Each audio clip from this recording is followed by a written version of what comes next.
Hi, my name is Jada Abels, and I'm the Healthcare Administrator at Sinai Hill Hospital. We are located in Los Angeles, California, and we are a 255-bed acute care facility with 24-hour emergency department that has 35 beds. So, one of the many responsibilities that I hold is creating an effective emergency operations plan, known as the EOP.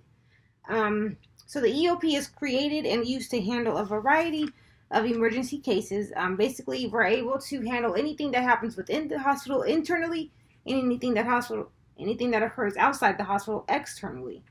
So the hospital emergency operations center is in charge of providing any necessary equipment, such as flashlights and walkie-talkies, anything that is deemed valuable and necessary at the time of an emergency. The hospital incident command system includes staff like the operations chief, the logistics chief, the finance chief, and they are responsible for setting up an effective triage in regions of the hospital during times of a crisis.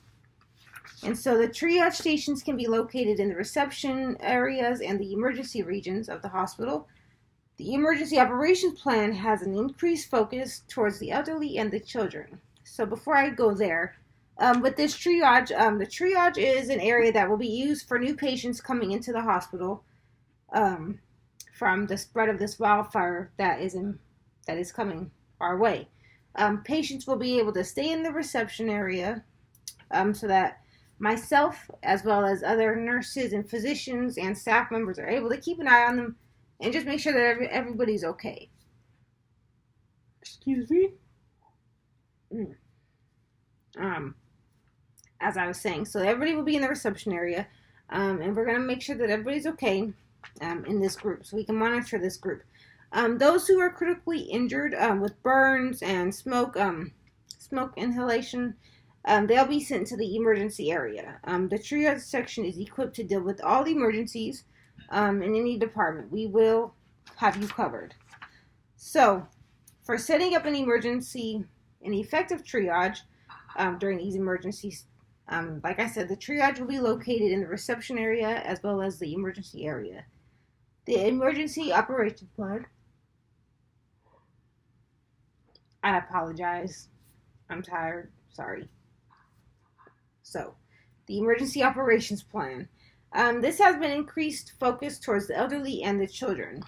So the elderly and the children, because they are at a greater risk. So they're vulnerable populations. So excuse me.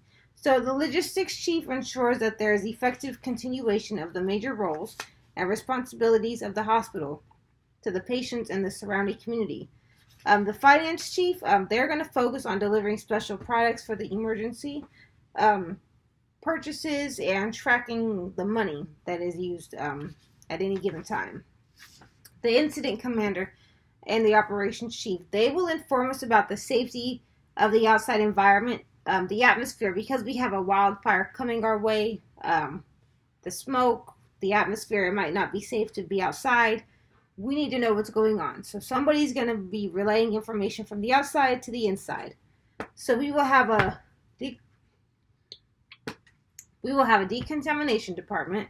The nurses and the physicians, as well as myself and various team members, will be allowed in this decontamination area. We were going to make sure that the families and visitors who don't need to be in the area will be out of harm's way. The second section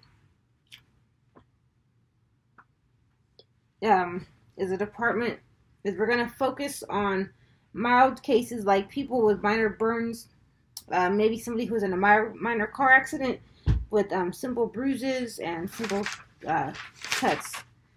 Okay, excuse me.